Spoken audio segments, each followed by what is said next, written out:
दोस्तों बॉलीवुड दिन भर के नए एपिसोड में आपका स्वागत है। भाई साहब, अगर आपने अब तक मेरा चैनल सब्सक्राइब नहीं किया तो कर लो, और घंटी नहीं दबाई तो जरूर दबा दो। देखो, आप घंटी नहीं दबाओगे तो आपको नहीं पता चलेगा जब मैं नया वीडियो डालूंगा। आज 2023 का आखिरी दिन है और 2024 शुरू होने वाला है, तो नए साल की आप सबको बहुत बहुत शुभकामनाएं। मेरी ऊपर वाले से दुआ है कि 2024 में आप सभी की सारी मुरादें पूरी हो जाएं। अब मैं आपको बताना चाहूंगा अपने साथ हुई दुर्घटना के बारे में। इसको मैं घटना नहीं कहूंगा, दुर्घटना ही कहूंगा।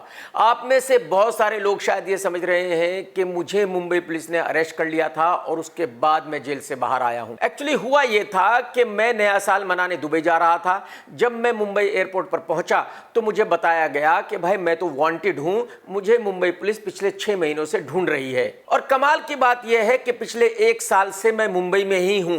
मैं गया था 2-4 दिन के लिए बाहर, लेकिन फिर मुंबई वापस आ गया था। तो फिर मेरी समझ में बात यह नहीं आई कि भाई मुंबई पुलिस को ऐसा क्यों लगा कि मैं मुंबई में नहीं हूं। और मैं आपको ये बता दूं कि मुझे महीने में 1-2 बार अदालत भी जाना पड़ता है। जो मेरे केसेस चल रहे हैं उनकी डेट्स को अटेंड करने के लिए, और वो मेरे सारे केसेस ट्वीट्स के ही हैं और अगेंस्ट मुंबई पुलिस ही है। तो जाहिर सी बात है वहां भी मुंबई पुलिस होती है, वहां भी मुंबई पुलिस ने मुझे देखा था। इसके बावजूद भी मेरा लुकआउट नोटिस एयरपोर्ट में डाल दिया गया था। और आप सभी जानते हैं कि ऐसा लुकआउट नोटिस आतंकवादियों के लिए डाला जाता है।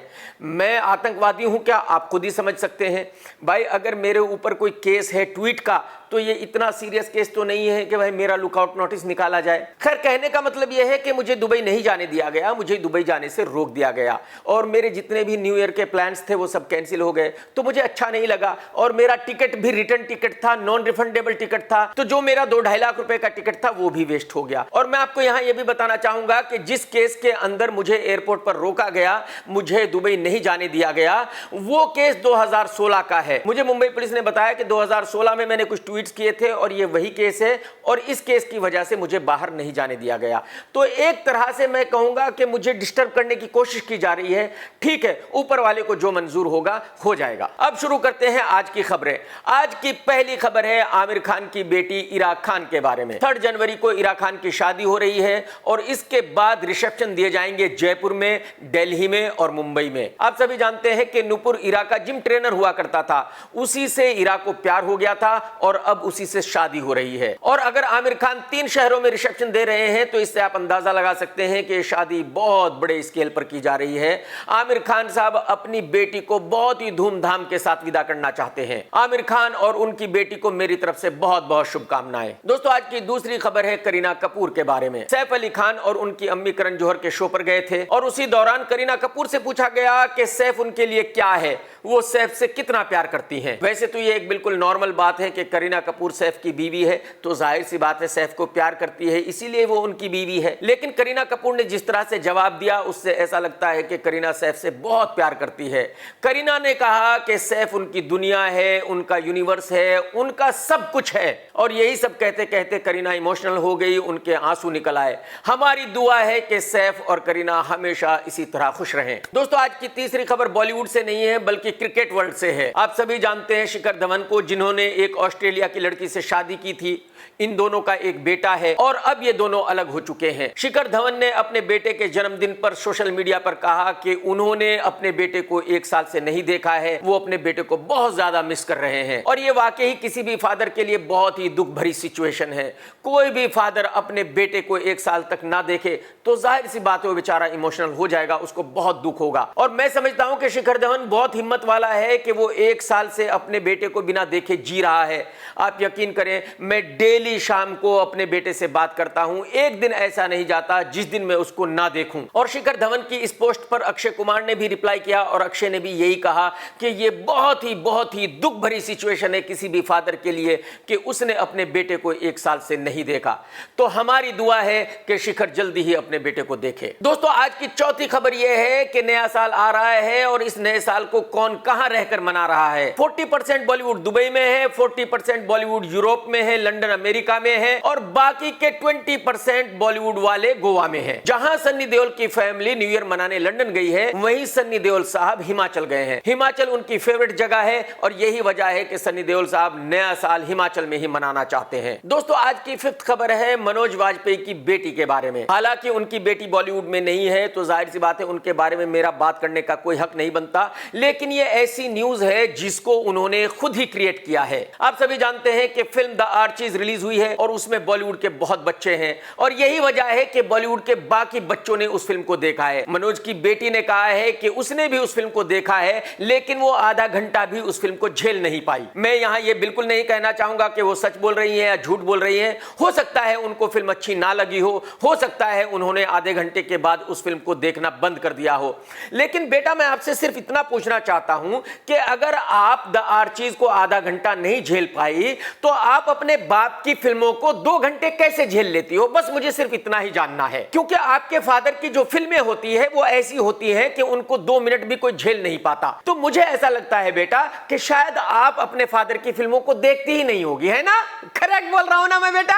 चलो ठीक है, मान लेते हैं। दोस्तों आज की सिक्स्थ खबर है एक्टर विक्रांत मैसी के बारे में। आप सभी को पता है कि इसकी फिल्म रिलीज हुई थी 12th फेल, जो हिट हो गई है और यही वजह है कि आज की तारीख में ये लड़का जमीन पर नहीं चल रहा है बल्कि जमीन से 1 फीट ऊपर चल रहा है। इस बात से मुझे याद आया, एक बार मुझे विवेक ओबेरॉय ने कहा था कि भाई जब मेरी पहली 2 फिल्में हिट हो गई तो मैं जमीन पर नहीं चलता था। मुझे ऐसा लगता था कि शायद जमीन मेरे पैरों के नीचे है ही नहीं।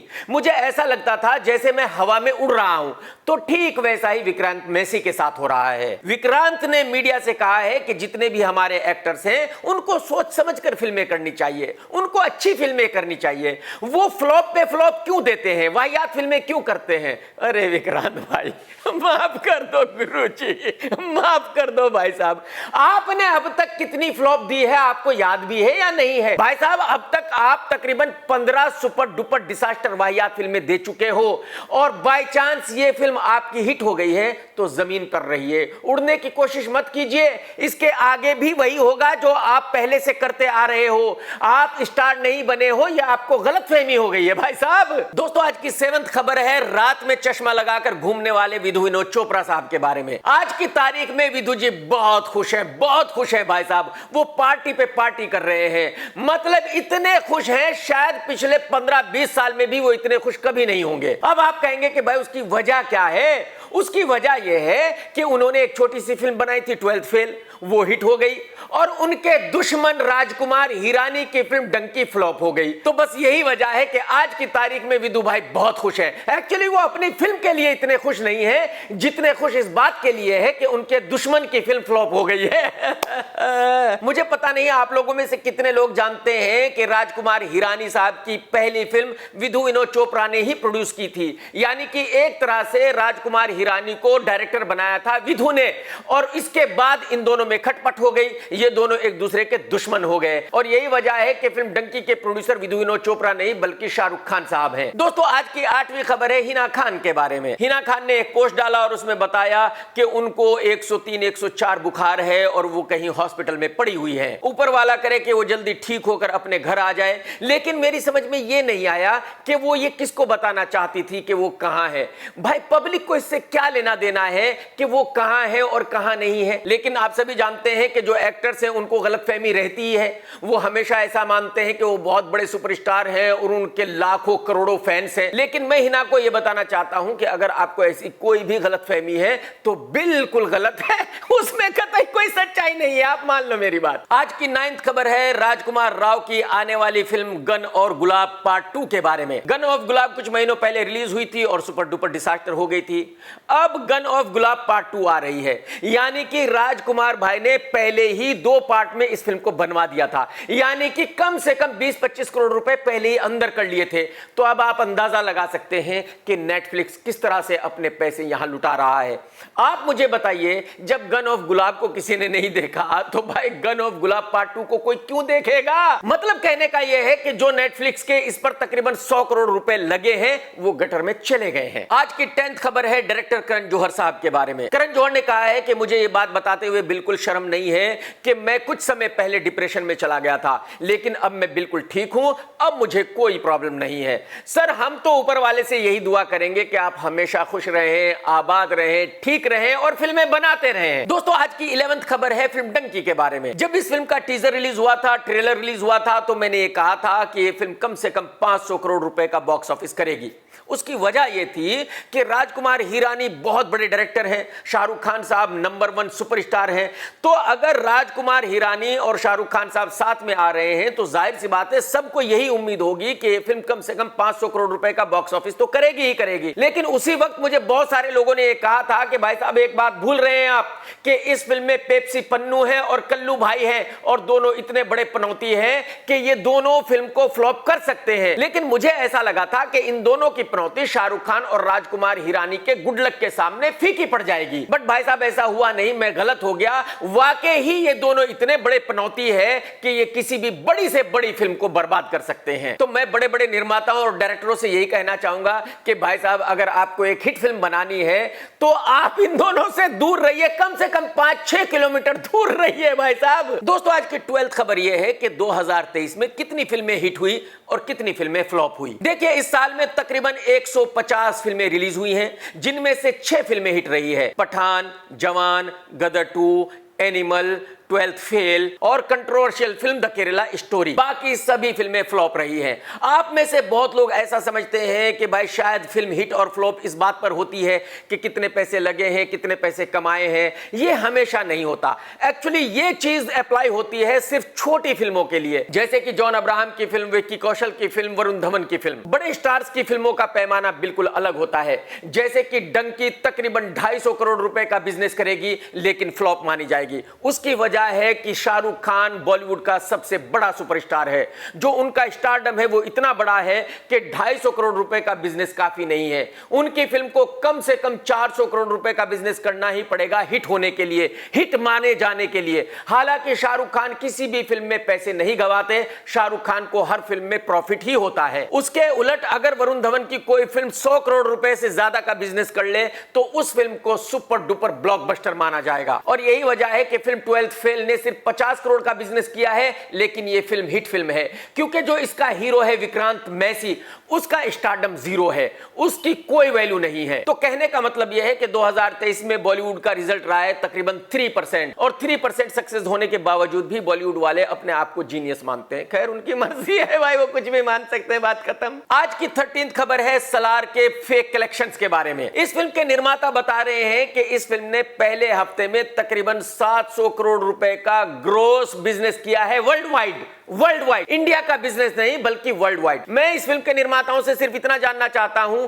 कि आप सिर्फ इंडिया का नेट बिजनेस क्यों नहीं बताना चाहते, आप वर्ल्ड वाइड ग्रोस बिजनेस क्यों बताना चाहते हैं। वर्ल्ड वाइड ग्रोस बिजनेस से आपको कितना मिलेगा तो फिर आप वो भी बताइए। मैं आप लोगों को बताना चाहूंगा कि किसी भी फिल्म का जो बॉक्स ऑफिस इंडिया में होता है उसी से हिसाब किताब लगाया जाता है कि ये फिल्म हिट है या फ्लॉप है। और उसकी वजह यह है कि ये इतना आसान बिजनेस नहीं है जितना दिखता है। अगर मैं सारी डिटेल्स आपको बताने जाऊंगा तो कम से कम मुझे 2 घंटे की वीडियो बनानी पड़ेगी। लेकिन मैं आपको ये बता सकता हूं कि भाई एक फिल्म का निर्माता होता है, फिर डिस्ट्रीब्यूटर होता है, फिर सब डिस्ट्रीब्यूटर होता है, फिर एग्जीबिटर होता है, तो सभी का कमीशन होता है। और यही वजह है कि अगर कोई फिल्म इंडिया में 200 करोड़ रुपए का नेट बिजनेस करती है, नेट, ग्रोस नहीं, ग्रोस की फिर अलग कैलकुलेशन है, अगर नेट बिजनेस करती है तो उसमें से तकरीबन 90 करोड़ रुपए प्रोड्यूसर को मिलता है। और अगर हम ग्रोस बिजनेस को कैलकुलेट करने जाएंगे तो वो कुछ ऐसे आप कर सकते हैं कि इंडिया में जो भी ग्रोस बिजनेस हुआ है उसमें से तकरीबन 30% निकाल दीजिए, जैसे कि GST, maintenance, commission, etcetera etcetera. और अगर मैं ओवरसीज के ग्रोस बिजनेस की बात करूं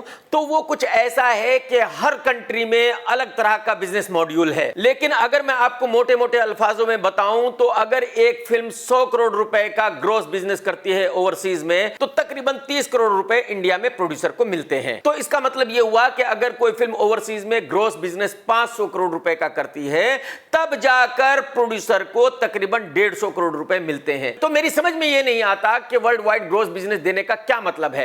एक्चुअली इसका मतलब सिर्फ इतना है कि निर्माता अपनी फिल्म की हाइप बनाना चाहते हैं, वो ये दिखाना चाहते हैं कि देखो उनकी फिल्म कितनी बड़ी हिट हो गई है।